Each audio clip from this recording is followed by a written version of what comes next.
महाराष्ट्रामध्ये सध्या शेतकऱ्यावरती मजूर वर्गावरती खूप मोठं संकट आलेलं आहे. त्यामध्ये शेतीचं नुकसान तर नाही तर त्यांच्या गुराढोरांचं नुकसान पण खूप मोठ्या प्रमाणावर झालेलं आहे. गावामध्ये स्वतःचे घरं पण पडायला लागलेले आहेत. एवढी महापुराची स्थिती महाराष्ट्रामध्ये काही जिल्ह्यांमध्ये नाही तर सर्व जिल्ह्यांमध्ये अशी दिसून येते.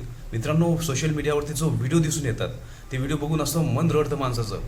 त्यामुळे मी एकच सांगतो सरकारला की लवकरात लवकर पंचनामे करून लगेच मदत जाहीर करा आणि एकरी 50,000 नाही तर 1,00,000 रुपये द्या आणि स्वतः ज्यांचे घरं पडले असतील, ज्यांच्या गुराढोरांचं नुकसान झालेलं असेल अशा लोकांचं पण घराचं तुम्ही पुनर्बांधणी करून द्या. खास करून की तुम्ही जर शेतकऱ्यांचं जर नुकसान भरपाई दिली नाही तर तुम्हाला बळीराजाचा मित्र किंवा बळीराजाचे सरकार म्हणल्या जाणारच नाही. त्यामुळं मी लगेच सांगतो की काही करा.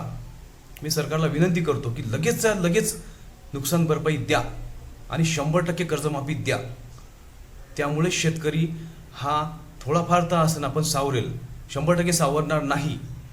कारण की वर्षभर केलेलं पीक, पेरलेलं पीक, कर्ज घेऊन पेरलेलं पीक जर हातात नाही आलं तर ते आपल्यावर नाही तर त्याच्यावर काय बितत असेल ह्याचा तरी विचार करा. त्यामुळे महाराष्ट्रातल्या सर्व मंत्र्यांना, गृहमंत्री, मुख्यमंत्री सगळ्यांना सांगतोय की कदाचित माणुसकी असेल तर थोडीफार तरी मदत लवकरात लवकर जाहीर करा.